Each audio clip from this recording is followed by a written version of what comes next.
Bonjour à tous et bienvenue dans votre émission 6 minutes chrono sur Lyon Capitale, votre nouvelle émission d'actualité dans la métropole de Lyon. Aujourd'hui, nous recevons le directeur général des Hospices Civils de Lyon, Raymond Lemoigne. Bonjour. Bonjour. À Raymond Lemoigne, les Hospices Civils de Lyon, les fameuses HCL, la deuxième plus grosse structure hospitalière de France derrière les hôpitaux parisiens, c'est environ 24 000 agents. Et là, vous avez été sur le front depuis 1 an et demi avec la crise sanitaire. Est-ce que vous pouvez nous faire un point à l'instant T sur la situation en hospitalisation conventionnelle, en réanimation, sur la situation Covid dans les HCL? En fait, les Hospices Civils de Lyon viennent de traverser leur 4e vague épidémique. Et donc, depuis 18 mois, les professionnels ont vécu à la fois la phase ascendante d'un afflux massif de patients à prendre en charge dans nos services et des phases descendantes. Et on a vécu cette 4e vague avec comme particularité qu'elle est intervenue en plein mois d'été, autrement dit, alors que nous devions gérer les congés de nos personnels soignants, et qu'elle est intervenue évidemment avec, en plus, la nécessité pour notre pays d'apporter, de faire preuve de solidarité envers les territoires ultramarins, puisqu'un certain nombre de soignants ont été dépêchés dans les Antilles et maintenant en Polynésie et en Nouvelle-Calédonie. La situation, elle est plutôt bonne à l'heure à laquelle je vous parle, c'est-à-dire que nous sommes dans une phase descendante, et donc nous enregistrons les premiers effets de la baisse du taux d'incidence et donc du reflux du nombre de patients hospitalisés. Pour vous donner une idée, en réanimation, on doit comptabiliser, à l'heure à laquelle je parle, entre 55 et 60 patients pris en charge dans nos services de réanimation.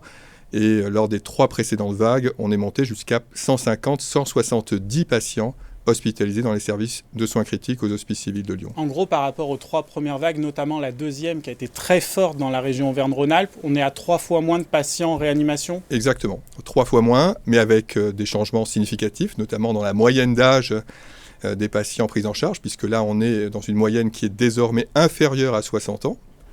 Et si on regarde parmi les patients hospitalisés, ceux qui étaient vaccinés, ceux qui ne l'étaient pas, aux Hospices Civils de Lyon, plus de 90% des personnes qui étaient hospitalisées en service de réanimation n'étaient pas vaccinées.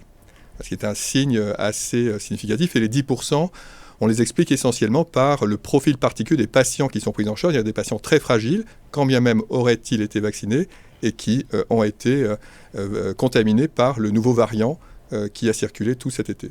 Oui, vous avez anticipé ma question sur la vaccination. Il y a quelques patients qui ont été vaccinés, qui sont aujourd'hui en hospitalisation conventionnelle et en réanimation. Très peu. On peut dire aujourd'hui, grâce au vaccin, que le virus circule encore, mais il n'y a pas de forme grave. Exactement, c'est-à-dire qu'en fait, l'information principale que nos concitoyens et les Lyonnais doivent entendre, c'est que la vaccination a permis au système hospitalier de mieux faire face à la 4e vague et notamment à la circulation d'un virus qui était très contaminant et qui pouvait être à l'origine de formes relativement sévères de la Covid. Autrement dit, statistiquement, lorsqu'on fait la comparaison entre les 3 premières vagues et la 4e vague, l'effet vaccination joue à plein, à la fois pour les personnes qui ont échappé à la contamination et parmi celles qui ont été contaminées dans le développement de formes très sévères de la maladie. Et donc de ce point de vue-là, c'est bien une invitation qui est faite à l'ensemble des Lyonnais et de nos concitoyens qui est d'aller se faire vacciner. Là, tant qu'il n'y a pas de nouveaux variants, on tient le bon bout en gros. Alors on tient le bon bout avec quand même quelques points de vigilance, qui est que l'on sait que la période hivernale, la période de l'automne n'est pas une période la meilleure pour nous, puisque la circulation du virus va être facilitée par le fait qu'on va travailler dans des espaces clos, alors que pendant l'été, la circulation du virus a plus de difficultés. Et on ne sait pas encore quel va être exactement l'effet rentrée scolaire et l'effet brassage des populations liées au retour au travail. Donc ces éléments-là sont des points de vigilance, notamment la perspective de l'approche de l'hiver, mais normalement, effectivement, on est en train de sortir de la 4e vague. À Raymond Lemoigne, depuis le 15 septembre, les agents hospitaliers sont soumis à l'obligation vaccinale. Ils sont obligés de se faire vacciner pour travailler. Dans les HCL, sur les 24 000 agents, combien ne sont pas vaccinés?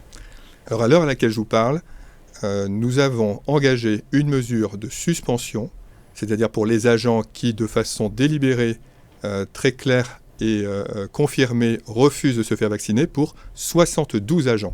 72 agents rapportés à 24 000 agents, comme vous l'avez dit, c'est 0,3%.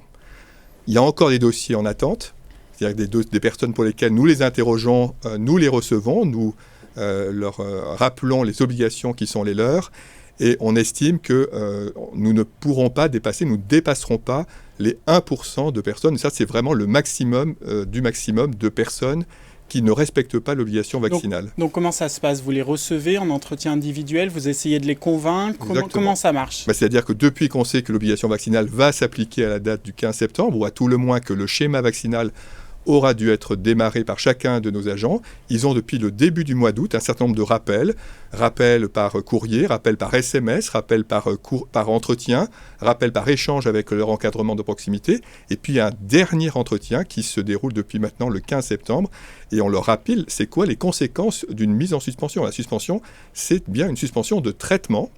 Et donc, une fois qu'on a la garantie que l'ensemble... Pas de salaire. Et donc, une fois que les agents sont bien avertis de ce qui leur arrive, la décision est prise s'ils ne s'engagent pas à se réinscrire dans un processus de schéma vaccinal. Très bien, Raymond Lemoigne. Écoutez, on vous remercie de votre venue sur le plateau de Lyon Capitale. Et nous, on se retrouve très vite pour suivre toute l'actualité de la métropole de Lyon sur lyoncapital.fr. Au revoir.